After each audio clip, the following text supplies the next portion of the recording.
Ah oui.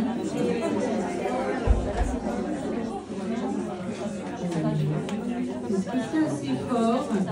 Est-ce que c'est trop fort? C'est bien comme ça? Oui, c'est bien comme ça? On entend assez bien? Un peu plus? À peine, on verra. C'est vraiment le malocrate. Alors, bonjour, et rebonjour aux personnes qui étaient là ce matin. Ça va jusqu'au bout. Voilà. Est-ce qu'il y a de la clim, Patrick? Là, oui.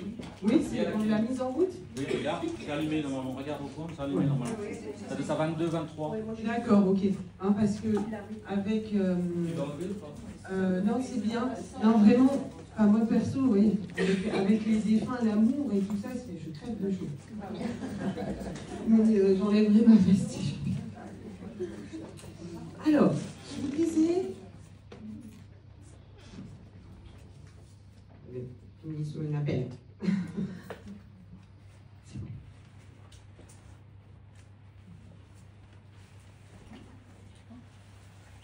Ok. Vous voulez vous mettre à une place où il y a moins de clim, non? Ok.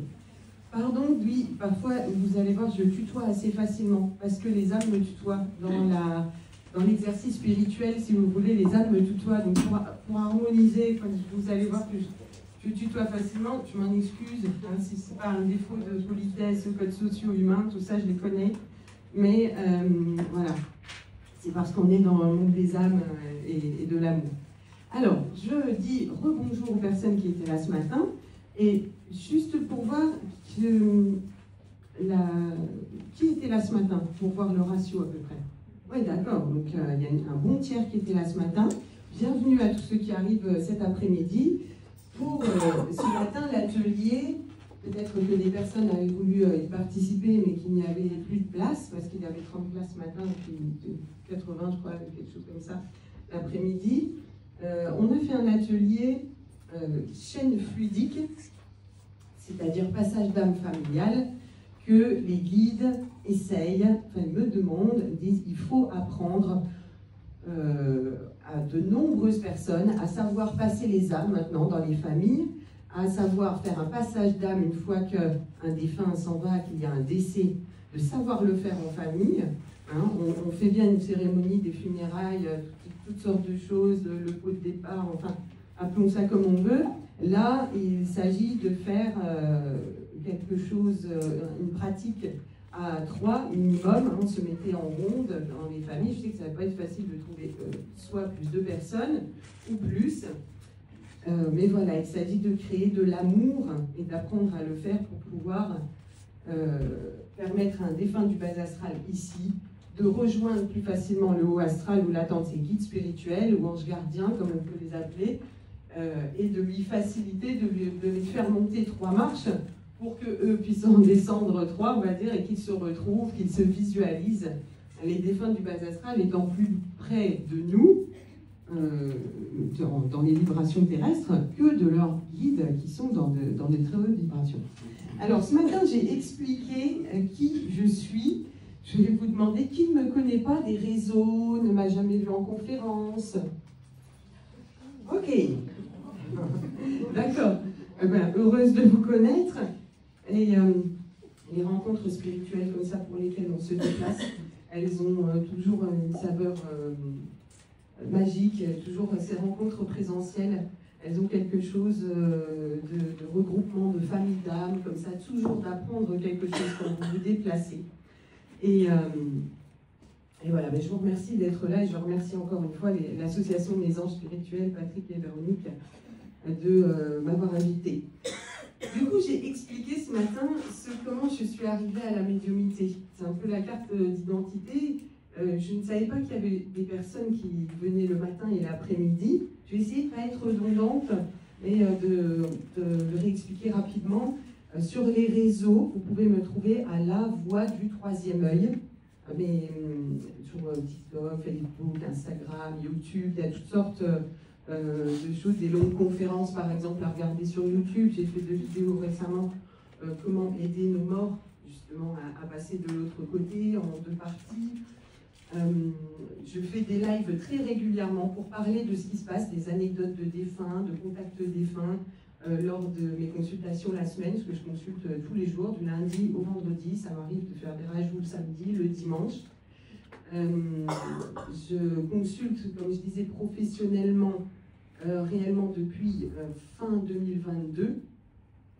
Et depuis que j'ai commencé, que j'ai mis le pied, on va dire, à faire des contacts défunts, je ne l'ai pas levé. Et puis, avant de venir ici, j'ai compté le nombre de consultations faites. On est à plus de 1200. En décembre 2022 à maintenant. Et donc voilà, ça c'est les consultations professionnelles. Je ne compte pas les contacts défunts qui sont faits à côté. Voilà. Donc je consulte en visio pour vous dire à peu près ce que je fais en contact défunt. Je consulte en visio de partout dans le monde. Ça c'est absolument génial de pouvoir faire des contacts défunts. On a cette chance-là de pouvoir le faire en visio, puisque les âmes, elles n'ont pas de limitation géographique. Quelqu'un qui est décédé aux États-Unis, au Canada, voilà, il se connecte à un médium ici. Surtout les défunts de la lumière. Plus on est haut dans la lumière, plus le défunt il va avoir de possibilités de se déplacer vite, d'apparaître ici et 2 secondes plus tard là-bas ou 1 minute plus tard dans un autre pays. Et plus ils sont bas dans les basses vibrations, plus c'est difficile. Ils ont les défunts du bas astral qui n'arrivent pas à monter vers le tunnel, donc ils sont dans le trouble, comme j'expliquais ce matin. Cet état où on est figé, on a peur, on a des doutes, on n'est pas rassuré, on ne sait pas qu'on est mort. C'est pas étonnant, dans un monde comme ça où on ne reconnaît pas l'existence de l'au-delà, ou en petit comité alors, les médecins ne le reconnaissent pas non plus, alors qu'on fait super confiance à nos médecins. En tout cas, c'est pas un discours qu'ils ont publiquement. Ils peuvent l'avoir entre 2 portes. Mais ça reste pour les soignants qui étaient dans le médical, donc j'étais infirmière en ophtalmologie et ensuite cadre de santé. 2016 j'ai fait un diplôme de cadre de santé et 2017 tout est arrivé, a été bousculé, ma vie elle a été bouleversée un 7 juillet 2017 où la médiumnité elle est arrivée dans ma vie sans pouvoir en repartir. Donc j'ai été d'abord chez un psychiatre, j'ai écouté un truc qui ne va pas du tout, et de voir, entendre des défunts être incorporés, ça n'arrêtait pas. Je me souviens que les premiers jours, le 7 juillet, 8 juillet, 9 juillet, 10 juillet, je n'ai absolument pas dormi de toute la nuit. Ça parlait, j'étais comme ça, une chouette, c'est qu'à le dire, qui entendait, qui écoutait. C'est un hall de gare. Il y avait beaucoup de défunts qui étaient voilà, dans des conditions de suicide, qui n'étaient pas partis, tout ça, parce que ça faisait partie de ma médiumnité. Il fallait que je découvre ça, et de façon brutale, assez violente. Et comme j'ai expliqué ce matin, j'ai toujours eu cette médiumnité dans le noir, enfin depuis toute petite, d'avoir très très peur de l'invisible, de regarder un fauteuil, même en pleine journée, quand mes parents partaient, j'avais 10 ans, j'étais pétrifiée dans la maison. Je regardais les escaliers, je pouvais rester avec des souvenirs de fièvre, comme ça, d'être bloquée debout.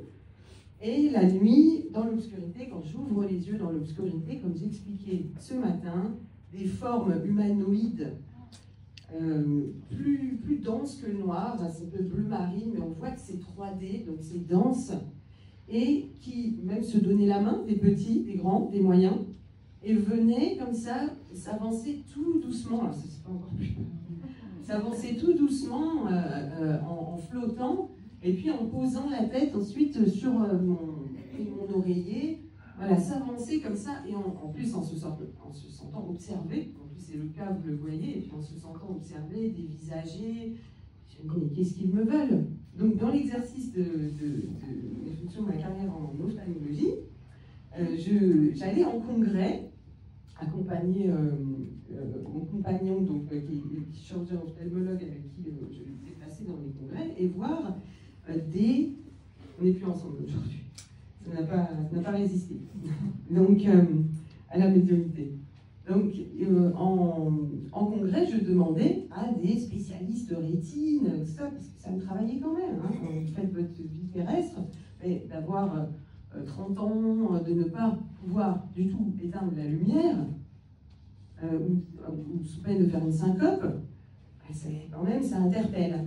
Et surtout que ces formes sont humanoïdes. Si c'était des choses qui bougeaient, voilà. Mais là, c'est humanoïde. Donc, ils sont petits, grands, tout ça, ça correspond bien à quelque chose. Donc, je demandais à ces médecins, vous voyez, c'est une recherche de la vérité, de découverte de soi, la médiumnité. Et je demandais, écoutez, docteur, j'ai une patiente, elle voit dans le noir,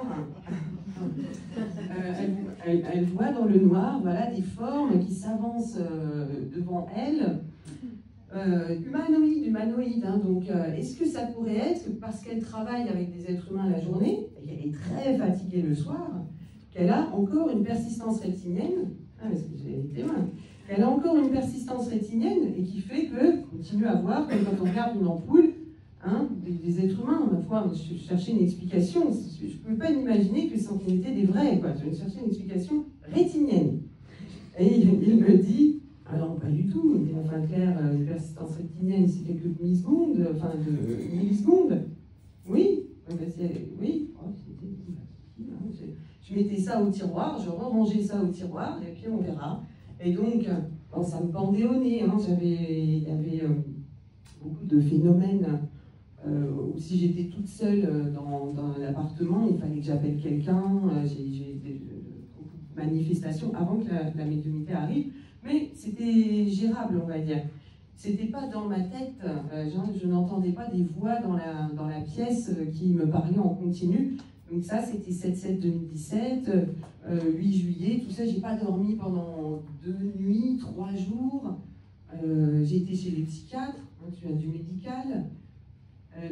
En psychiatrie et la médiumnité, ils commencent petit à petit, ça commence. Par exemple, il y a Maran Hannes Jacob de Suisse qui a parlé du syndrome sensitif, c'est-à-dire ces personnes qui sont connectées un peu à l'air, comme ça, à cet élément-là, et puis entendent tous les esprits qui se baladent. Ils essayent de faire des comparaisons de ça. Il a fait une étude, il a lancé une étude avec des psychiatres qui est consultable internationalement et qui est sur le syndrome sensitif en comparaison avec la schizophrénie. Voilà. Ce qui n'est pas la même chose, mais les mauvais défunts, par exemple, qui vont faire entendre les mauvais esprits, on va dire les esprits inférieurs, qui vont faire entendre des voix, vont énormément s'amuser de quelqu'un qui part en psychiatrie, revient. On va mettre un traitement de cheval neuroleptique, parce que je suis des personnes comme ça, qui sont dans des situations très difficiles pour des cas de possession, d'avoir pris un pendule, tout ça. Alors, Dieu merci, c'est pas à chaque fois qu'on utilise un pendule, mais ça commence très souvent comme ça, quand on a une personne qui a été possédée, ça a été par de l'écriture automatique, ça a été par un pendule, mais c'est un faisceau de circonstances qui fait que la personne, ça va lui arriver. Hein. C'est pas dire que tous les pendules donnent des possédés, Dieu merci. Quand on lui met des traitements de cheval, quand on augmente les neuroleptiques, les mauvais défunts se taisent parfois. Mais on sait que c'est un leurre. Et elle continue, elle rentre à la maison, ça marche un peu et hop, ça reprend n'importe comment. Voilà. Il joue avec ça. Donc, pour les personnes ici qui ont des ressentis et qui peuvent aller jusqu'à des sensations importantes ou bien de réellement avoir des hallucinations, comme ça s'appelle dans le médical, sensitives, auditives, visuelles, et que vous allez vous confier à un médecin, à un psychiatre, il faut croiser les doigts. C'est très compliqué encore aujourd'hui de pouvoir avoir quelqu'un qui comprend. Heureusement, quand j'étais chez les psychiatres, c'est au conseil, en haut, à l'oreille droite, parce qu'à l'oreille gauche, j'entends les insultes. Ah oui, vous avez vécu? Ah oui. Ah oui, oui. Ça. Ah oui, c'est très compliqué, ça. Il faut vraiment que le médical il commence à prendre ça en compte, parce que je le vois. Quand si je vais voir, j'ai été voir quelqu'un qui était en burn-out pendant une semaine, et je les vois, ces mauvais défunts qui sont derrière les patients, la moitié des patients. Il y a livre qui est de Edith Fjord, je crois, hypnothérapeute, psychanalyste, qui a écrit un bouquin, Les esprits possessifs. Elle retrouve dans son étude des personnes qui entendent des voix, enfin voilà, qui ont des soucis addictifs, tout ça, tous ceux qu'elle a vus en étude, 75% des personnes sont avec un mauvais esprit à côté, un esprit qui profite d'une addiction, qui la maintient. Ouais, on doit vraiment commencer à faire quelque chose. Hein. Et là, pour le moment, le médical et le spirituel, la médiumnité, tout ça, il y a du boulot à faire. On a Ellie qui est hypnothérapeute là-haut, et puis merci de le filmer. Voilà. Pardon. J'oublie les prénoms, j'en ai plein dans la tête. Et merci pour ton témoignage tout à l'heure. C'est des personnes qui essayent de faire le lien aussi, hein, entre le médical, le spirituel. Ces praticiens-là, ils sont des pionniers.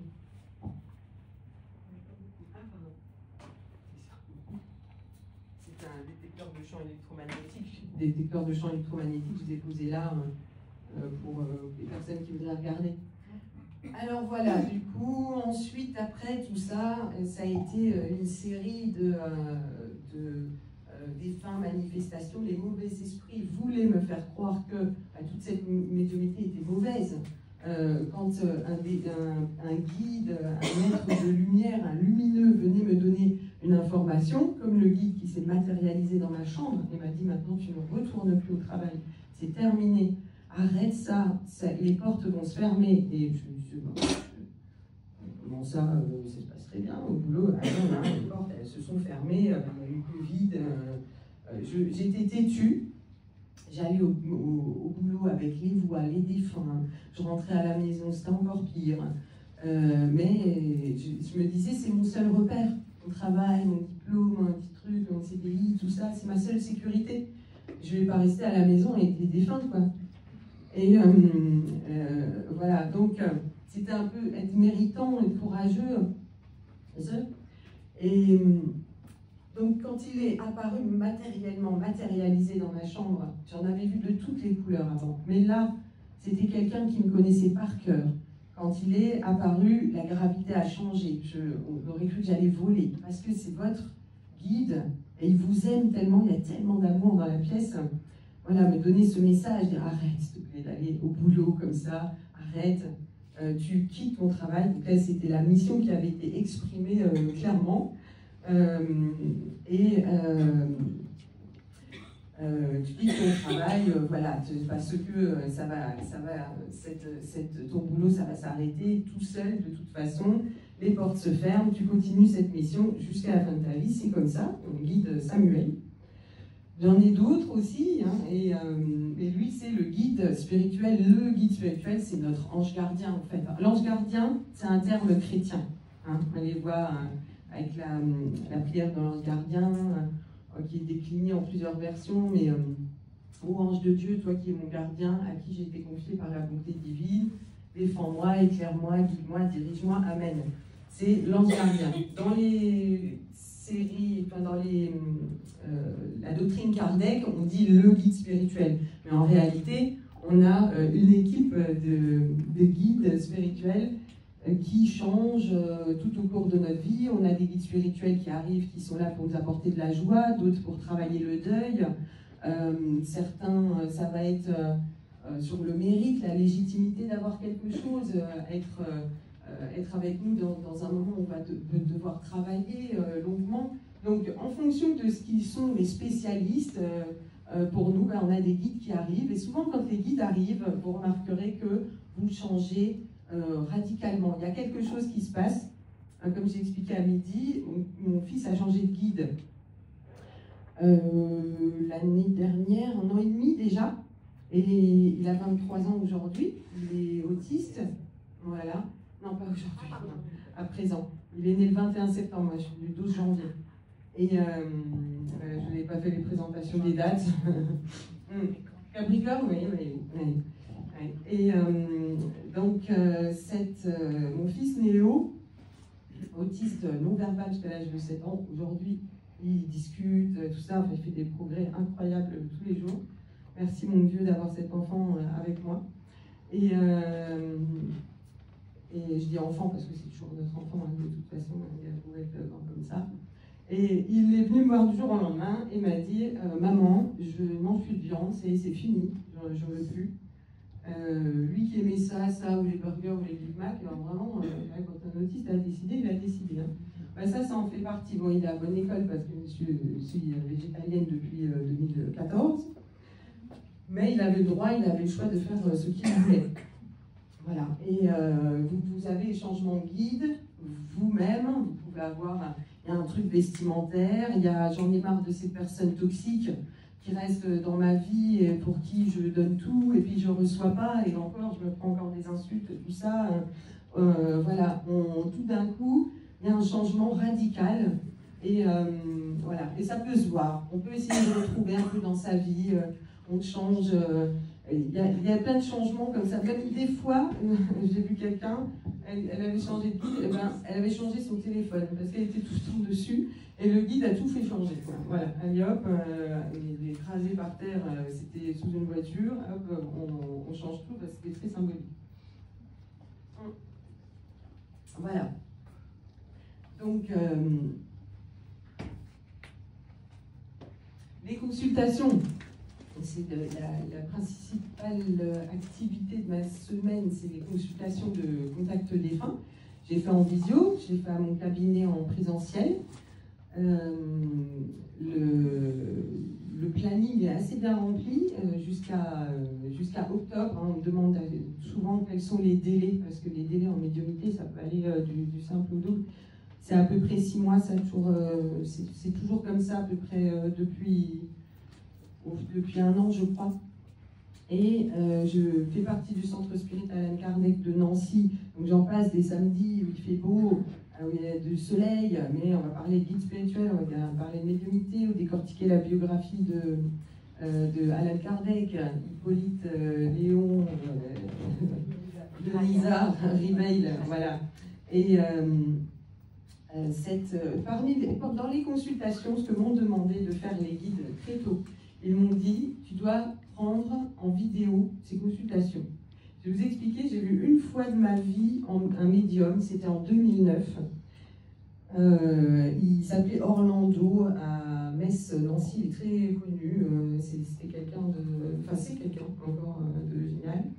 Et il m'avait dit en 2009, avant même que je m'assoie, il m'a dit, mais qu'est-ce que tu as peur des défunts qui te voient dans le noir? Alors, je me souviens, j'avais des frissons, je ne savais pas si je devais pleurer, le rire, parce qu'on se sent un peu démasqué, et puis c'est tellement profond, hein, tout ça. Et en 2009, il m'a dit, Claire, dans moins de 10 ans, cette médiumnité va se réveiller, ça va être brutal, violent, tu vas résister à ça, rien demander et tu vas résister, et de toute façon, c'est ta mission. Il m'avait dit ça, je me dis, oh, il dit ça à tout le monde, donc je l'avais pris, ok. Mais c'est vrai, 2017, j'y ai repensé. Et j'avais noté, vous voyez comme les choses sont bien faites et sont prévues depuis longtemps. Il donnait un bloc-notes, ce monsieur, avec un stylo. Et je notais, et studieuse, comme à l'université, et on gratte, il dit tellement de choses. J'avais presque rien écouté. Je rentre à la maison avec mon précieux document. Je le mets dans un tiroir. Et ce document a disparu. On a cherché un déménagement, tout ça, il a disparu. Je n'ai jamais pu savoir, dans ma vie effrénée, où j'ai pas eu le temps de relire, en 2 semaines il avait disparu, je n'ai jamais pu savoir ce qu'il y avait dans cette séance finalement de médiumnité, j'avais retenu 1/4, voilà. Et du coup, aujourd'hui, ils m'ont dit, les guides, quand j'ai commencé les consultations, Claire, tu te souviens de ta feuille que tu as perdue, se disant perdu, voilà, tu vas filmer tes séances pour que les personnes puissent les revoir. Il n'est pas à noter, il n'est pas à perdre leurs feuilles. Je dis, on les enregistre en vocal. Non, c'est pas pareil. On disait, il faut les mouvements, le visage, tout ça. J'ai accepté, parce que de toute façon, ils ont toujours raison, et ils arrivent toujours à bout de ce qu'ils veulent, il faut. Donc j'ai accepté, c'était spécial au début d'être filmé pour tout. déjà les lives pour les réseaux, de parler de tout ça, des consultations, des anecdotes médiumniques, des messages de guide toutes les semaines, tout ce que je peux partager. En même temps, ça me décharge un peu de ce que j'ai vécu. Et ces séances de médiumnité, elles sont filmées. Et j'ai remarqué que déjà, de regarder ça le lendemain, personne me dit « Ah, mais ça y est, j'ai compris de quoi on parlait, et puis j'étais trop émue, et puis ah, mais oui, il y avait lui, oui, je m'en souviens, ça y est, voilà, de tout revoir, hein, ça remet tout ça, on vit une deuxième séance, et ensuite de garder cette séance, ça permet, quand on a des coups de blues, quand il y a un manque, une petite frustration qui revient, eh bien, de revoir ce moment et de le revivre. Et il y a des personnes qui le revivent 1 an, 2 ans plus tard, et ils me disent, j'ai pleuré encore une fois, j'ai revécu ça, mais j'ai recompris d'autres choses, parce qu'il me parlait de quelque chose et je n'étais pas au courant de ce qui allait arriver, et 2 ans plus tard, maintenant je comprends ce qu'il disait. Parce que les défunts sont intemporels hein, quand ils parlent. Ils parlent du passé, ils parlent du présent, ils parlent du futur. C'est un peu mélangé d'ailleurs. Ils parlent des vivants, ils parlent des morts. Ils parlent voilà, ils sont multidimensionnels si vous voulez. Donc quand on regarde ça plus tard, on comprend autre chose. L'au-delà, la lumière en tout cas, est un monde d'intelligence, un monde intelligent, comme je disais ce matin. L'amour est l'énergie la plus puissante de l'univers. Dieu est amour. C'est l'amour qui a fait un univers aussi parfait, en tout cas un univers aussi incroyable. Quoi. Il y a de l'intelligence dans tout. Même les scientifiques arrivent à dire qu'il n'y a pas de... C'est pas possible qu'il n'y ait pas un Dieu, qu'il n'y ait pas une intelligence ultra supérieure à la nôtre pour avoir fait tout ça. Eh bien, cette intelligence, c'est l'amour concentré, voilà, hein, qui est à la base de l'univers, cette puissance amoureuse, intelligente à la base de l'univers que les défunts appellent Dieu. Et dans les écrits de Kardec. Je reviens souvent sur Kardec parce que c'est une bonne doctrine, si vous voulez, une codification, qu'on reste dans quelque chose qui est faisable, plausible, parce qu'en spiritualité, on peut entendre tout et n'importe quoi. Et donc, Kardec permet d'avoir, depuis 1857 qui est sorti le livre des esprits, et jusqu'à maintenant, on retrouve hein, les discours des défunts, voilà, de savoir ce qui est vrai, plausible, et c'est important d'avoir cette base, hein, c'est important, parce que sinon on partirait dans tous les sens, chacun aurait son avis sur la question. Voilà. Et alors, rapidement, sur les réseaux, en visio, je donne des cours, mais j'ai très peu de temps pour le faire parce que c'est des week-ends entiers d'initiation à la médiumnité. Pour tenter, toutes ces personnes qui ont des ressentis et qui me contactent, je ne comprends pas, je ne sais pas si je suis médium, je ne sais pas si je suis passeur d'âme, j'entends ceci, la nuit je suis tout le temps réveillée, je suis attaquée, tout ça, je ne peux pas ne pas essayer de prendre ces personnes, voilà, en ayant vécu quelque chose de très troublant aussi, tenter de leur apprendre des bases hein, pour élever ses vibrations, être en connexion avec de bons défunts et non toujours des mauvais, se protéger parce que ce sont des personnes sensibles, donc ils vont avoir plus particulièrement affaire à des esprits, donc de comprendre un petit peu ce monde spirituel, et puis connecter les personnes à leur guide. Voilà, c'est un moment sympa de faire ces week-ends-là. J'avais fait des cours du soir, je me suis dit, j'ai plus le temps. Maintenant, je fais les week-ends d'initiation, au moins, je ne peux pas enlever ça, parce qu'il y a tellement de personnes qui ont des ressentis, il faut montrer quelque chose, il faut rassurer ces personnes-là. Et ça leur remet un coup de boost après qu'ils aient appris, en plus, voilà, oui, qu'il y ait eu un cours, hein, quelque chose qu'ils ont entamé, voilà, une recherche, une découverte. Et voilà, ici, il y a des personnes donc, qui ont des ressentis. Ça, c'est sûr. Je vais vous faire un petit test. Hein. La médiumité, juste pour la définition de médium, parce que c'est important de le rappeler, une définition de médium selon Kardec. À quel moment on peut se dire oui, je suis médium? Parce que ça, c'est toujours difficile de savoir c'est quand la limite, quand est-ce que je suis un énergéticien, est-ce que je suis magnétiseur, est-ce que syndrome de l'imposteur, est-ce que c'est lui, est-ce que je suis déjà médium, est-ce que ça veut dire... voilà, donc pour avoir une définition selon Kardec, la médiumnité, être médium, c'est une personne qui est capable de communiquer avec les êtres désincarnés. On dit désincarnés plutôt dans le langage spirituel ou spirit chez les Kardec, parce que dire mort en spiritualité, ça n'a pas de sens, quoi. C'est les morts, hein. C'est peut-être plus vivant que nous. Donc, voilà, tout le monde est vivant, seulement on n'est pas dans le même monde, à la même dimension. Voilà, personne qui communique avec les êtres désincarnés, c'est-à-dire tous, les guides, les défunts, et non son défunt ou son guide. Voilà, la communication avec son guide, c'est quelque chose de naturel, par des intuitions. On a tous un guide et des guides, même une équipe. C'est quelque chose de naturel. Si la personne l'entend, elle a une super aptitude de communication avec son guide, mais n'est pas médium pour autant.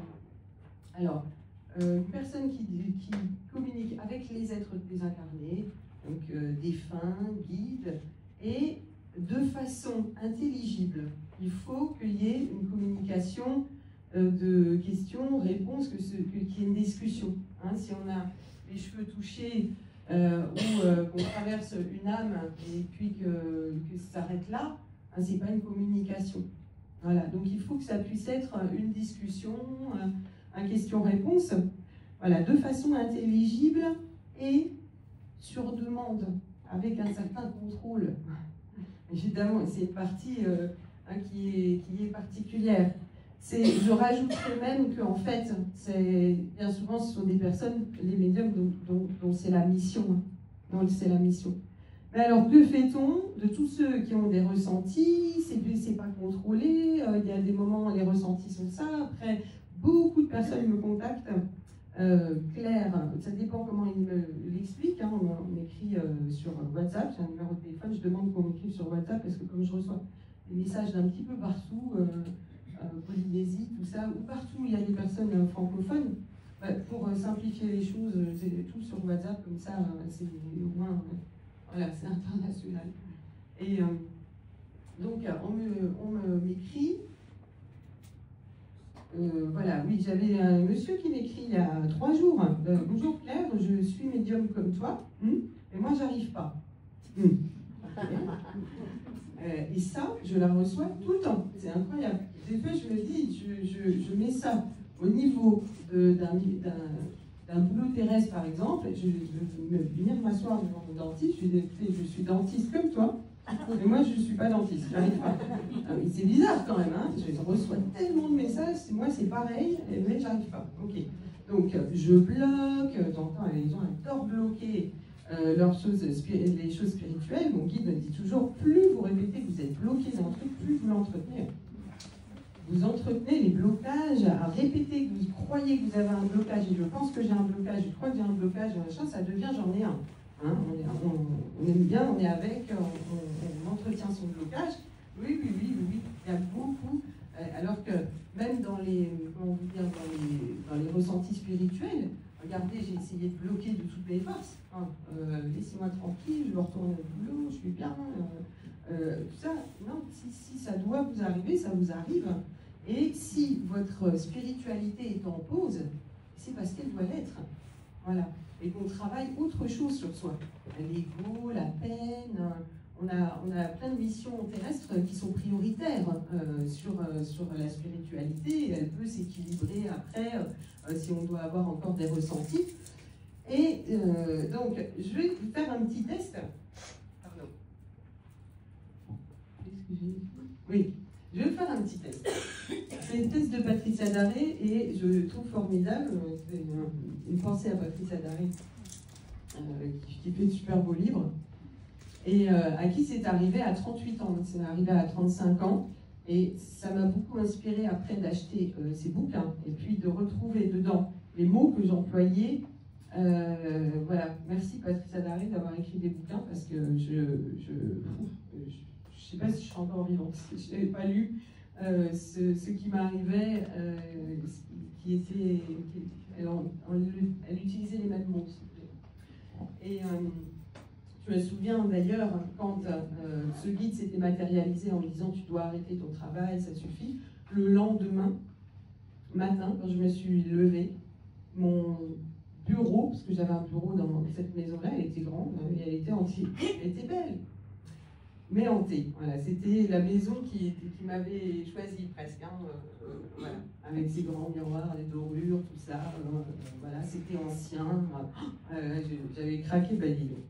Maintenant c'est bon, je veux du neuf, si possible, pas trop ancien. Et voilà, il m'avait dit ça le lendemain matin, je descends dans mon bureau, tout était sans dessus dessous. Les classeurs, j'ai pris des photos, je les montre des fois quand je suis en conférence comme ça, les classeurs, tout, même des lampes avaient été jetées par terre. Et donc moi je pensais, je me suis dit, mais c'est mes guides qui font ça, c'est dégueulasse, il n'y a pas besoin de faire tout ça, c'est moi j'ai compris ce que l'on m'avait dit. Et non, c'était les mauvais esprits qui faisaient exprès, quand les bons arrivent et vous donnent un message, d'essayer de semer la zizanie. Ils adorent ça, ils adorent ça. Alors ils se sont fait plaisir avec moi, parce que je disais, oh, c'est pas possible, c'est pas possible. Voilà, je ramassais tout ce qui tombait, enfin, je vous dis, j'ai vécu des périodes, là ça va, vous voyez, ça a l'air d'aller, mais c'était un temps difficile, 2017-2020. Alors, le petit test, Patricia Daré, il y a elle dit 4 catégories de personnes de sensibilité. Voilà, et vous allez essayer de vous retrouver dans une de ces catégories. Vous levez la main bien haut quand vous vous reconnaissez. Alors, ici, y a-t-il des personnes qui ne croient pas en au-delà et ne ressentent rien? Pas de ressenti et je ne crois pas en l'au-delà. Ok, 0. Il n'y a pas de main levée. Il n'y a pas un mari qui a accompagné son épouse? D'habitude, elle a choix. J'aime bien parce que ça le réveille. Non? Monsieur, il croit en l'au-delà? Oui, votre prénom? Yann. Yann, ok, merci. Ok, donc, ok. Ensuite, la deuxième catégorie, les personnes qui croient en l'au-delà, qui ont une fervente foi qu'il y a quelque chose d'autre, que les défunts existent, mais n'ont pas de ressenti particulier, ne ressentent pas les défunts, voilà, pas de ressenti particulier. Levez haut la main. 1, 2, 3, 4, 5, 6, 7, 8, 9, 10, une douzaine de personnes. On est combien? 75, 70. Ouais, 110, il y a une quinzaine à peu près de personnes dans cette catégorie-là. Je crois en l'au-delà, mais je n'ai pas de ressenti, je n'ai pas de voix, on ne vient pas me toucher, tout ça. Ensuite, troisième catégorie, des personnes qui croient en l'au-delà, fervent, qui ressentent des ressentis, qui croient en l'au-delà, donc voilà, qui croient, les défunts existent, tout ça, et qui ont des ressentis de frissons, voilà, dis-toi, des ressentis de présence, tout ça, peut-être réveillé la nuit, un chuchotement. Donc, vous voyez que ici, c'est la majorité. Hein. Vous êtes au moins 50%, au moins 50%. Hein, ouais, non, plus. Relevez voir un grand coup la main et ressentir de l'au-delà. Voilà, ok. Oui, c'est une majorité. Hein. Voilà. Et ensuite, personne médium, je peux communiquer avec les défunts de façon intelligible, sur demande. 1, 2, 3, 4, 5. D'accord, ok. Donc, vous voyez qu'il y a très peu de personnes qui ne croient pas en l'au-delà et qui n'ont pas de ressenti. Bon, ici, on est quand même dans une situation particulière. Mais la majorité des personnes ressentent quelque chose ici. Des présences peuvent avoir eu un chuchotement, des signes.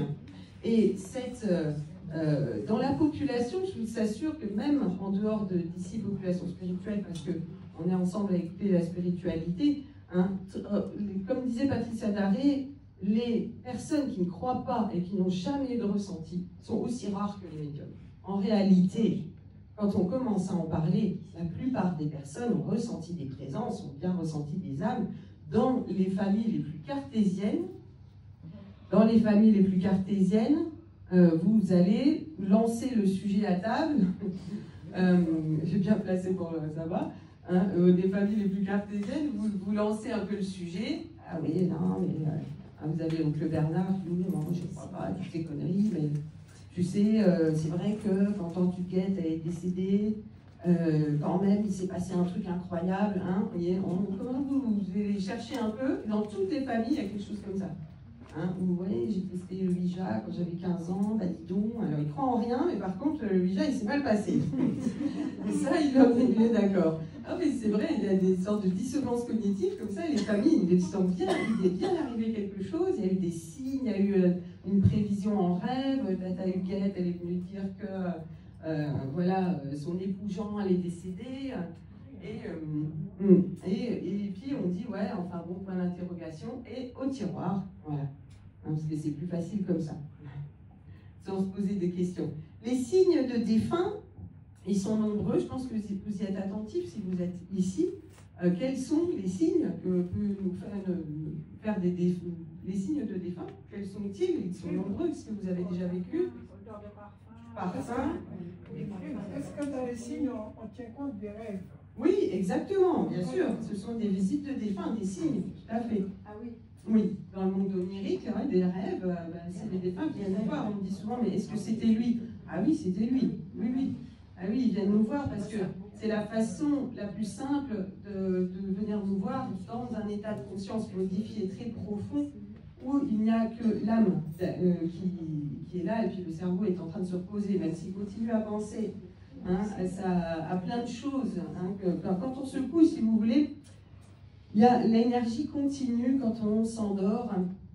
Nous avons une énergie qui se crée quand on a une pensée, hein, quand on met un électroencéphalogramme, quand on pense à quelque chose, hein, on dit aux personnes allez-y pensez, on branche un électroencéphalogramme, on lui dit arrêtez de penser, il y a encore une énergie, même quand on arrête de penser. Donc, ce qui veut dire que déjà toute pensée et toute chose discussion qui est exprimée, pensée, tout ça, crée une énergie dans l'air, hein, dans l'environnement, pardon. Et quand on va se coucher, par exemple, si on a parlé hein, de notre collègue de boulot qui a fait ça et tout, se rend compte c'est inadmissible, tout, et hop, on va se coucher, on éteint la lumière, on va se coucher dans le cerveau, là, continue des énergies, à penser à ça, au boulot, hein, et on se couche, on essaye de dormir, mais cette énergie, elle est encore là. Donc vous avez le boulot, le banquier, la belle-mère, et finalement, ça vous fait un rêve de la belle-mère devant la banque, tout nu, tout. Je pense à des trucs pareils, je connaisse. Non, c'est parce que le cerveau mélange tout. Parce que les énergies, elles sont encore là, on a quoi à penser. Donc ça active des choses et ça mélange tout. Donc voilà, si vous avez rêvé que vous mariez avec votre oncle, rassurez-vous, tout va bien. Mais c'est juste que votre cerveau a mélangé. Voilà. Et donc, les visites dans les rêves, qu'est-ce que vous avez comme signes nombreux encore? Les plumes, oui, tout à fait. Moi, mon mari était décédé, il était encore à la mort, je l'ai eu au téléphone. Ah, ça, les appels téléphoniques, messages. J'ai appelé son meilleur ami, enfin un ami à lui pour le prévenir. Oui. Et c'est mon mari que j'ai eu en ligne. Et voilà. Et qu'est-ce qu'il vous a dit? Il avait une voix très lointaine, il était très en colère. J'ai compris qu'il ne voulait pas que j'appelle son ami. J'ai raccroché. Je me dis, je deviens folle. Ouais. Et j'ai eu beaucoup de fois en rêve aussi. Il n'était pas encore, c'est un beau signe, encore à la mort. C'est un beau signe. Ça, c'est pour vous prouver la survivance. Hein. Il y a des signes comme ça dans une vie. Hein, ils ne les loupent pas. Les époux ou quoi, hein, on peut le faire une fois, ça. Hein, l'époux. J'ai compris qu'il ne voulait pas que j'appelle son ami. Justement. J'ai appelé le numéro de son mari, son ami, et c'est mon mari qui est en ligne. Ah oui, d'accord. Vous avez fait le numéro de l'ami. En colère, voilà. Ah oui, oui, bah, de toute façon, il a pris la ligne téléphonique. Hein, je ne voulais pas que je l'appelle. Oui, voilà. Oui, les voix d'outre-tombe la nuit. Alors, entre deux sommeils aussi, beaucoup. Parce qu'on est entre deux états de conscience modifiés. Oui. Des photos de la personne sortent qui tombent. Qui tombent, qui sortent aussi sur le téléphone. Hein. Le téléphone, c'est très utilisé. Hein. Alors, je teste par exemple cette Spirit Voice, je ne sais pas si.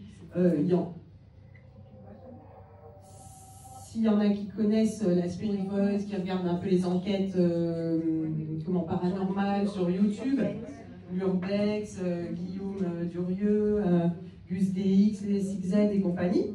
Donc je teste cette Spirit Voice en me disant, bah, tiens, je vais la mettre à côté de moi dans les consultations, on verra bien, puisque je n'ai pas vu de médium encore qui consultait et qui essayait de mettre une Spirit Voice à côté. Et on a eu des résultats assez bluffants, hein, assez incroyables. Donc ça, c'est un détecteur de champs électromagnétiques, comme un K2, ça c'est les nouveaux K2. Hein, ça peut donner des réponses, et ça vaut 35 € hein, sur Spirit Shop, Amazon, spiritshop.com ça s'appelle. Hein. C'est le référent en France qui fait tous ces trucs-là. Cette 35, ouais, quelque chose comme ça. Enfin, c'est accessible et tout le monde peut en commander.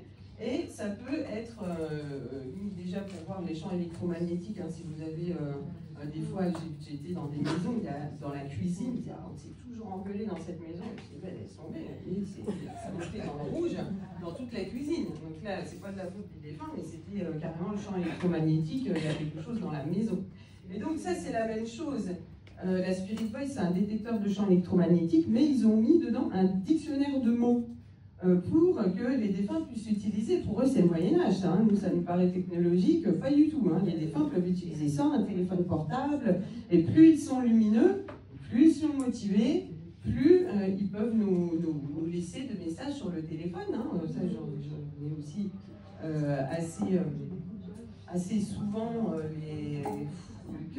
les rendez-vous, ils m'ont déjà bougé des rendez-vous, mais non, c'est pas le moment et tout. Oui, ben, c'est moi qui dis après à la personne, ils m'ont fait des trucs sur le planning, j'ai vu des choses. Une fois, je me souviens, dans une journée, j'avais 3 Lali en rendez-vous, c'est quand même un nom qui est peu connu. Elles étaient 3 à avoir pris rendez-vous le même jour. Il y a beaucoup de choses aussi dans la semaine. La semaine dernière, c'était la semaine des personnes suicidées, hein, puisque aussi j'étais en train de préparer tout ça. Il y a souvent des semaines des enfants, des époux. Voilà, ils regroupent ça par thème presque. Quand on me contacte pour avoir un rendez-vous, très souvent, le prénom de la personne m'a été envoyé, on me dit elle va te contacter, Donc sachez que voilà, à 98%, c'est pas votre intuition, c'est pas vous qui décidez de ça, c'est plutôt eux qui vous envoient le bon moment vers la bonne médium. Voilà. Et après, c'est vrai que l'intuition sont des envois de messages de nos guides, de nos défunts. Nos défunts proches familiaux peuvent aller rejoindre notre équipe de guides, apprendre comment ça se passe de guider, puis en plus s'ils nous aiment, ils ont envie de participer à notre évolution, à notre progression. Donc ils s'ajoutent à l'équipe de guides, puis ils ont d'abord aussi leur bilan à faire, eux, de leur vie. Hein, c'est uniquement quand la vie est finie qu'on peut faire le bilan de tout ça. Hein, donc eux, partis de l'autre côté, ben, c'est parti, ils voient avec leur guide le grand livre de leur vie, comme on peut dire, voilà, qui j'ai aimé, comment j'ai aimé. Hein, tout est basé sur l'amour. On ne vous dira pas combien il vous restait de PEL, combien vous avez transmis. Ouais. Combien vous avez transmis, tout ça, c'est pas ça qu'on verra. Hein, c'est la petite flamme qui reste dans les personnes que vous avez connues. Est-ce que quand vous n'êtes pas là, ben, elles y arrivent quand même? Est-ce que cet amour, il brille encore, malgré qu'il ne soit plus physique? Quelle ambiance ils ont laissé? Alors ça, dans les héritages, hein, c'est bien que c'est des questions qui sont difficiles, mais les défunts reviennent et disent, écoutez, bazardez-moi ça. Alors je ne sais pas quoi dire, parce que la personne est en procès depuis 5 ans, c'est bientôt fini, on a bientôt fini. Et je dis, défunt, c'est bon, allez hop, laisse ça à une autre famille. Hein, la maison avait du sens quand papa était là. Alors c'est vrai, quand il a mis toute sa vie et son énergie, son travail, tout ça, ça représente quelque chose. Mais les défunts le comprennent bien, une fois arrivés là-bas, ça représente pour nous quelque chose, on le voit dedans. Hein, et lui, il est loin de ça. Hein, il veut surtout que ce soit quelque chose qui serve à l'amour et non à la haine. Hein, et toute énergie de haine, combien même on la pense justifiée, ben, là-bas, ils nous diront non. Quoi. Ah, c'est difficile, c'est difficile. D'ailleurs, des petites fleurs qui sont devant l'hôtel, est-ce que je vais réussir à la décoller? Ça, on peut trouver aussi des petits cœurs comme ça, comme j'ai vu, c'est les fleurs qui sont en face de l'hôtel, ça m'a fait penser à ça. Voilà, des petits cœurs qui tombent, des pétales, une flaque d'eau, une trace dans la cuisine, la patate, la fraise, tout ça, en forme de cœur dans la... L'électricité aussi, les sonneries aussi. Oui, les sonneries à la maison. Oui, les sonnettes. Oui, les sonnettes. Utilisées. Des ampoules. Oui, l'électricité. Alors ça, jouer avec l'électricité, comme l'au-delà, c'est un champ électromagnétique, si vous voulez, il déplace un champ électromagnétique, une vibration, faire clignoter la lumière. Hein, en plus, le mot lumière, on comprend bien, c'est important. La personne, quand vous êtes allongé, n'importe quoi, enfin n'importe, la lit, ça fesse. Ah oui, d'accord. Oui, quand il y a un défunt qui va venir dans la chambre, c'est très raconté. Hein, quand on peut être ou non pétrifié, mais que ce lit s'affaisse comme ça. Ça rappelle beaucoup de souvenirs d'enfance. Il y en a qui vivent ça, hein, qui ont vécu une intrusion dans la chambre. Ah ouais, ils essayent, quoi, les défunts, d'approcher quelqu'un dans le lieu, hein, dans le salon pour regarder la télé. Dans la chambre, c'est un lieu particulier, bon, pour un époux, tout ça. Mais ils essayent de venir quand vous êtes entre deux sommeils, ou que vous vous calmez, que vous allez vous coucher. Donc, ils viennent nous dire on est dans la lumière. Mais beaucoup de personnes me disent oh mon Dieu, je ne veux pas le voir, ah, les jetons, je vais avoir peur, tout ça. Je comprends, parce que ce qu'on ne connaît pas, l'inconnu, l'invisible, c'est pas le cinéma hollywoodien qui nous rassure. Donc, ça peut commencer comme ça. Enfin, voilà, ça fait peur. Hein. Beaucoup de personnes disent vous avez de la chance de les voir, mais j'aimerais pas. Parce que ça fait trop peur. Voilà. En parlant, je vous ai mis le nouveau livre des esprits. J'en ai parlé ce matin. C'est le nouveau livre des esprits pour éviter d'avoir à lire le 1857 avec tout son vocabulaire d'époque. Celui-ci est résumé, actualisé, c'est très intéressant. C'est quasi une Bible spirite pour avoir ce qui est possible, c'est quoi le trouble, hein, quand les défunts vont dans le trouble, qu'ils ne trouvent pas la lumière. C'est raconté aussi beaucoup les revues spirites sur spiritisme.com, c'est tout ça. C'est très intéressant sous forme de revue, quand on préfère un peu des articles, photos, et actualisé. Là, il y en a un sur le passage, sur le guide spirituel, sur la rêve prémonitoire, sur la clairvoyance, sur les maisons hantées, tout ça. Si vous allez sur le site et vous regardez, là c'est pour les esprits animaux de l'autre côté, vous regardez sur spiritisme.com les revues, si vous n'en sélectionnez pas 20 la première fois, je vous jure, on n'arrive pas à les trier tellement elles sont toutes intéressantes. Voilà. Donc, super littérature, tout ça. Pour des personnes sensibles que vous êtes,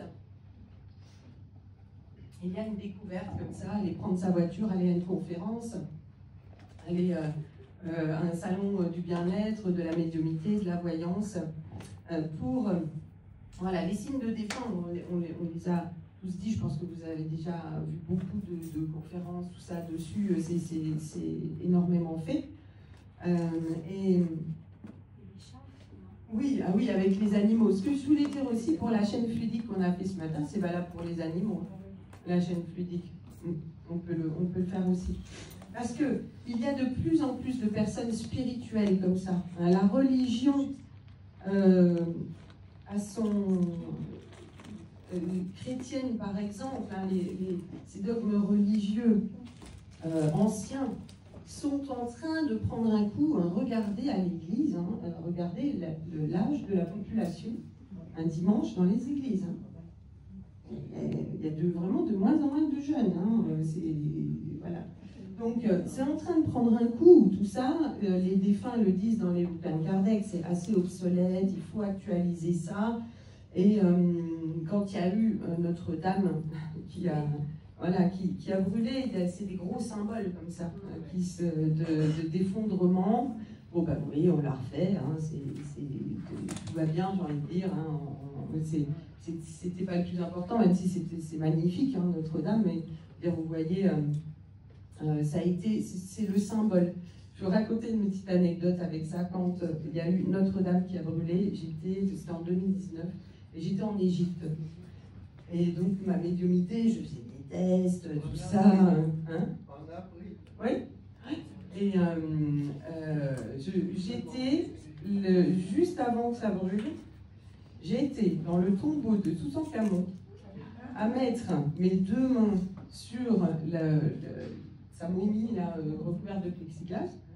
J'avais vite regardé comme ça, on n'avait pas le droit de le prendre en photo, mais je ne sais pas pourquoi je voulais en photo, donc non, j'ai dû cacher mon téléphone, il y avait la police qui vérifiait ça. Ah ouais. Ah oui, ils prenaient les téléphones, ils vérifiaient, ils supprimaient, non, il n'y avait pas de téléphone. Et j'ai mis mes 2 mains dessus et j'ai essayé une connexion avec Toutankhamon. C'était, je vous jure, il fallait que je trouve, que je suive mon intuition. C'était quand même quelque chose, hein, je ne sais pas où est-ce que ça m'est venu cette histoire, mais donc j'ai un lien, j'ai quelque chose, il me touche Toutankhamon. Et donc je pose mes 2 mains dessus et j'entends crier dans une arène son nom, avec, ça faisait un peu Toutankhamon comme ça, certainement égyptien. J'ai les 2 genoux qui quasi ont lâché, les pieds aussi, une grande brûlure, et aux yeux, une brûlure aux yeux à faire comme ça. Et je retire mes mains, parce que de toute façon, là, je ne sais pas ce qu'aurait fait la police, et ça, on ne l'avait pas encore eu. Quelqu'un connecte avec notre Toutankhamon. Et la nuit même, j'avais fait un rêve qui était terrible. J'étais à côté de lui, je me sentais oppressée. Il me disait, je suis dans une pyramide, hein, je suis mort dans une pyramide. Toutankhamon est décédé à 19 ans. Hein, j'ai regardé après. Il est décédé à 19 ans, hein, avec toute la consanguinité. Il avait les pieds arqués comme ça. On a retrouvé 109 cannes dans son tombeau, plus des genoux comme ça aussi. Et il serait tombé lors d'une chute de char dans une arène. Alors peut-être du sable dans les yeux, mais je pense ce que j'ai ressenti. Et il me disait, je suis dans une pyramide, mais en effet, Toutankhamon devait être enterré dans une pyramide. Mais c'est à 19 ans et demi qu'on l'a enterré à la va-vite en plus, dans ce tombeau-là. Et possible. Et donc, cette...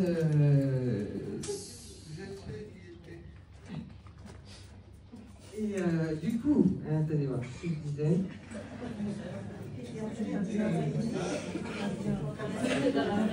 Voilà.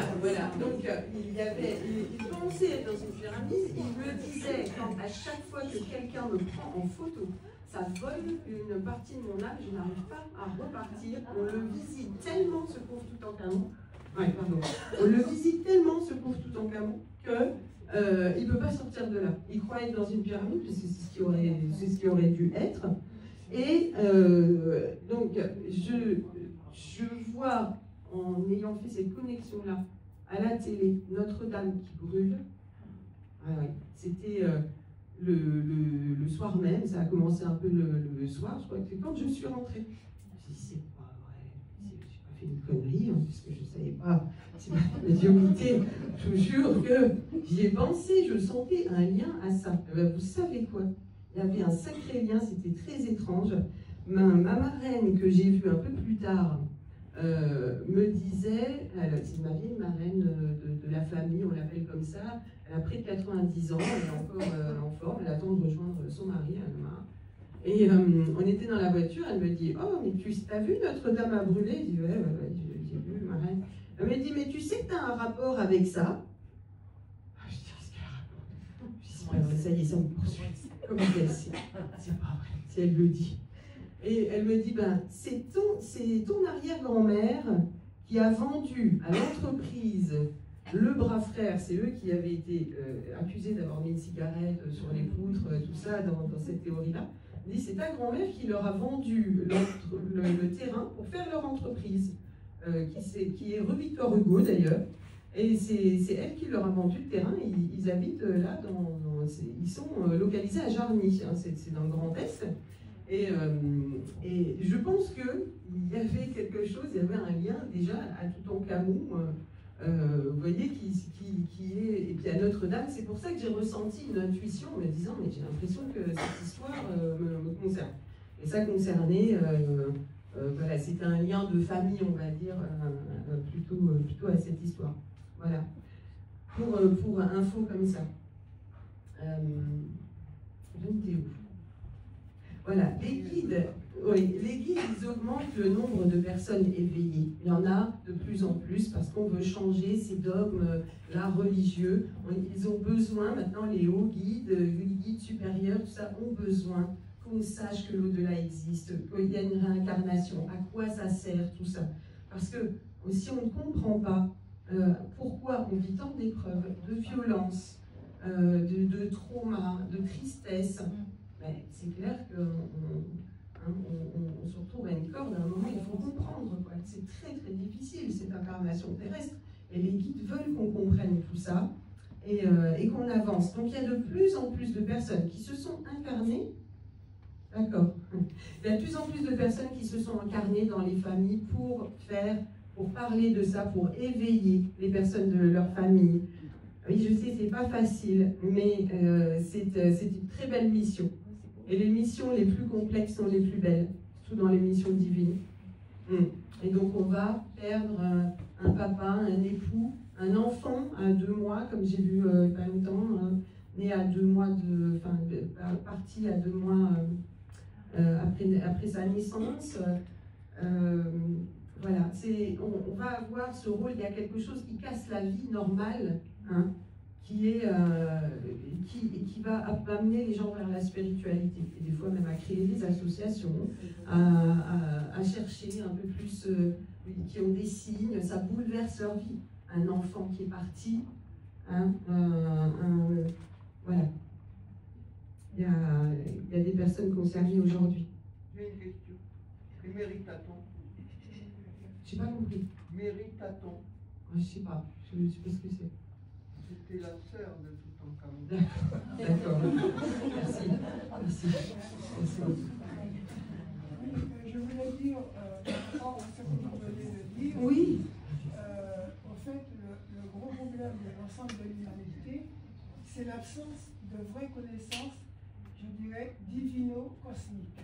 Il y a des lois divines qui s'expriment dans l'univers, dans le cosmos, et qui impactent la vie humaine. Et tant qu'il y aura ignorance. On n'a pas conscience, si vous voulez, de cette de ce que l'amour. C'est vrai qu'être ignorant, on ne comprend pas ce qu'on fait là. Quand j'ai compris tout ça, la réincarnation, pourquoi on se réincarne, pour progresser, enfin pour aller, on est dans un monde inférieur, de classe inférieure ici. Et Dieu merci, si on m'avait dit qu'on était au 9 sur 10, je n'aurais pas compris. Voilà, on comprend que c'est une épreuve très difficile parce que c'est un monde inférieur. Après, on mérite le monde dans lequel on est. On doit progresser. Voilà. Et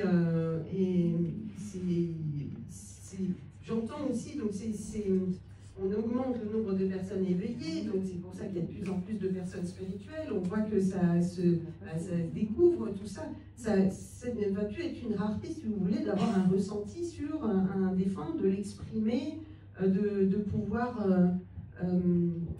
être informé. En tout cas, l'ignorance, c'est clair, plonge l'être humain dans une progression très très lente, encore plus lente. Voilà.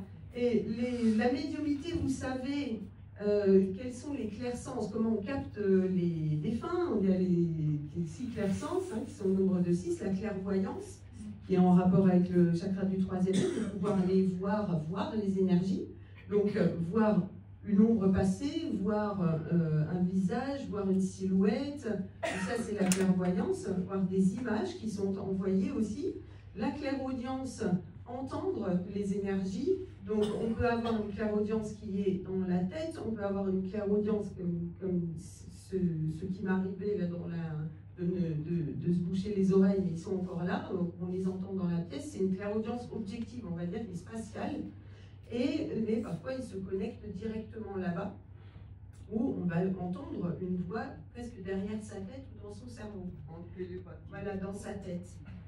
Et donc, qui est en rapport avec le ajna, le chakra du troisième œil. La clairaudience, chakra de la gorge, Vishuddha en sanskrit, Muladhara, Swadhisthana, le Manipura, l'Anahata, le Visuddhi, le Vishuddha, Ajna et le Sahasrara, ça c'est le chakra coronal. On est dans le clair savoir, la claire connaissance aussi, on dit.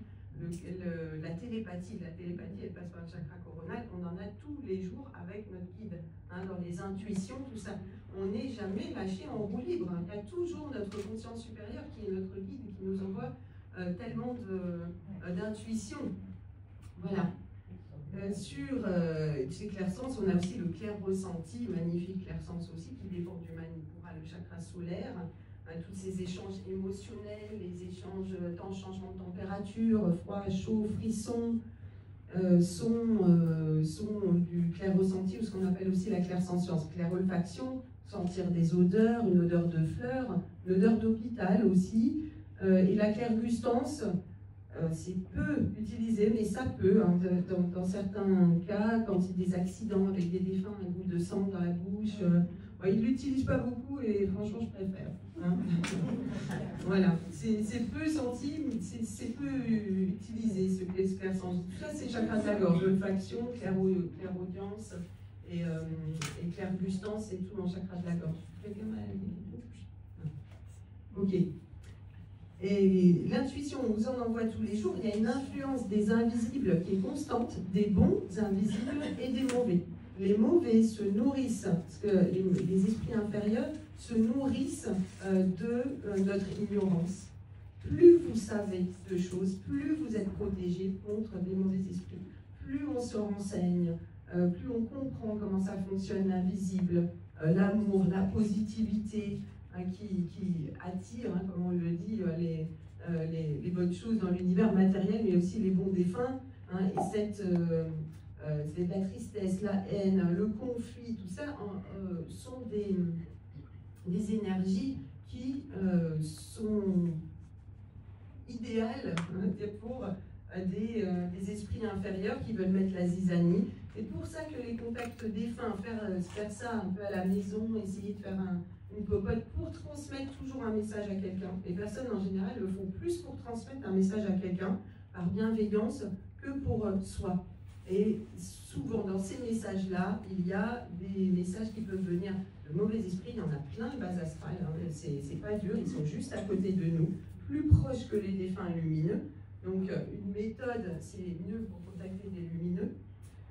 Et ils vont nous donner des messages pour semer la zizanie. Je dis toujours aux personnes, soyez prudentes, essayez d'apprendre un peu, on a envie de faire ça. Il y a une prudence à avoir, c'est clair, hein, carrément.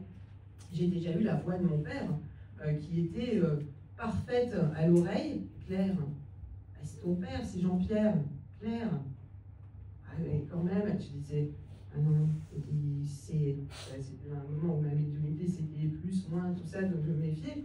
Et j'ai dit non, elle me dit, bah, s'il te plaît, je dis, qu'est-ce qu'on mettait sur l'hameçon quand on allait à la pêche, tout ça. Elle me dit, mais Claire, c'est moi. Elle me dit, pas quand même, tu poses une question à ton père pour vérifier qui c'est. Vous voyez comment ils sont, voilà, ils sont malins. Elle me disait, tu poses une question, tu me reconnais même pas. Ah, ça vous transperce le cœur, évidemment. Ces mauvais esprits, ils savent exactement jouer sur ce qui est difficile pour nous. Donc, notamment sur nos amours à nos proches, proches qui sont partis. Et il y a une influence constante des défunts, des âmes dans la pièce pour les personnes qui sont spirituelles notamment. Donc, entretenir de très bonnes vibrations, d'ailleurs relations, on devrait dire aussi, mais avoir la culture de la vibration positive et lumineuse, c'est important. Sur mes réseaux, vous verrez, hein, ce que m'a demandé un guide, ce que demandent les défunts quand il y a des lives ou des vidéos. Évidemment, il y a des personnes qui écrivent des commentaires, voilà, comme sur tout réseau. Et les guides me disaient, comme on parle beaucoup de défunts, les personnes viennent témoigner de ça, ils disaient, il faut arrêter ces smileys qui pleurent, là, les trucs tristes, hein, on écrit déjà, et on dit, voilà, il est parti, smiley qui pleure, smiley qui pleure, smiley qui pleure. Et ils disaient, ça baisse les vibrations des personnes qui sont sensibles ici. Vous imaginez, si on parle de défunts, il y en aurait partout, tout le le temps, hein, puisqu'on a tous été tristes pour eux. Et il disait, moi j'ai pris le pli, du coup j'en utilise plus du tout, je mets des cœurs, je mets des colombes, des choses comme ça. Mais les personnes sensibles à l'au-delà et aux âmes sont sensibles aussi à toute expression de tristesse, tout ça. Il faut cultiver ce qui est beau, parce qu'autour de nous, on est entouré de vibrations difficiles, de colère, de haine, donc de tristesse. Les étapes du deuil, sachez qu'en fonction des étapes du deuil dans laquelle on évite d'utiliser un pendule, par exemple, quand on est dans l'étape de la tristesse, de la dépression. Il y a plusieurs stades. C'est Elisabeth Kubler-Ross qui les a différenciés. On peut dire qu'ils sont au nombre de 5, 6, 7, 7 fois. Parfois, ils sont regroupés ensemble. Parfois, ils sont regroupés ensemble. Excusez-moi, ça me fait perdre le fil. Merci. Ces étapes du deuil, donc, on commence par... Pourquoi il y a des étapes comme ça? Parce que notre cerveau protège notre mental, protège aussi notre esprit, parce que les étapes d'un deuil se retrouvent dans l'au-delà quand on n'a plus de corps humain. Il y a des dénis dans l'au-delà. Donc, ça continue, ça protège l'esprit. Donc, elles sont faites pour qu'on survive à quelque chose qui est choquant, auquel on ne peut pas se faire. Donc c'est le cerveau qui est un véritable magicien, hein, qui est incroyable, hein, on le garde avec nous, hein, même si on parle de spiritualité.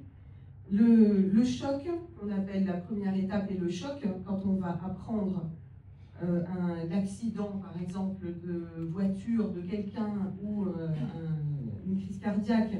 Même quand maman était malade, tout ça, on s'est fait au fait qu'elle était malade, elle est malade, et tout d'un coup, elle est décédée, c'est pas la même, hein, même si on a été préparé.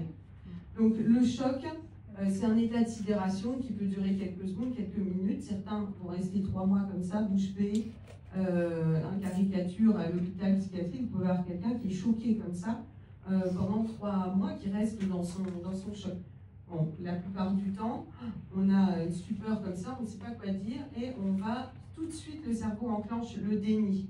On va avoir des phrases comme mais non, c'est pas possible, c'est vrai, t'es sûr? On va chercher à vérifier. Par exemple, on va prendre l'exemple d'un accident de voiture.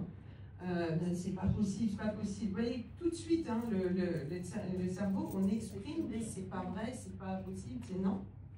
Et donc, le déni, c'est aussi la période dans laquelle vous avez l'impression que le défunt va revenir.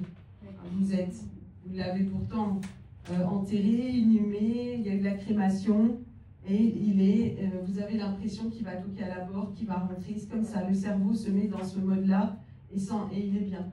Et tout d'un coup, bon, 6 mois, 1 an, on passe les fêtes, on passe les anniversaires, et toujours pas là, on a du quoi le vivre et s'en rendre compte. Et on passe ensuite à l'épreuve de la colère. La colère, oui, c'est énervé. Ça peut arriver 1 semaine après. Hein. On en veut en médecin, on en veut à tout le monde. On dit oui, elle n'avait même pas pu s'en occuper. C'est elle qui a eu l'idée de cet hôpital-là. Tout y va. La colère, on est même dans un mode de conflit, quoi. À la maison, on reçoit un magma émotionnel comme ça. On n'en peut plus, on a envie de se faire tout le monde, même au travail. Voilà, on a besoin d'exprimer cette colère et ça passe par tout le monde. C'est pour ça que dans les familles avec ces étapes du deuil, les personnes qui ne vivent pas le deuil de la même façon, qui n'ont pas été là de la même façon, pour maman, elle venait jamais, c'est moi qui y allais tout le temps et tout ça, c'est difficile de s'accorder, il faut essayer. Voilà. Ensuite, il y a l'épreuve l'étape de la culpabilité, ça s'appelle aussi du marchandage. Là, le cerveau, quand il s'est calmé un peu de sa colère, et si on avait fait ci, et si on avait fait ça, on y a que des si, on est coupable, on se sent coupable, hein, on passe par un moment de culpabilité. Voilà, dans ces moments-là, colère, culpabilité, et ensuite la tristesse, la dépression. Le cerveau, il a tout essayé, il a essayé la colère, il a essayé...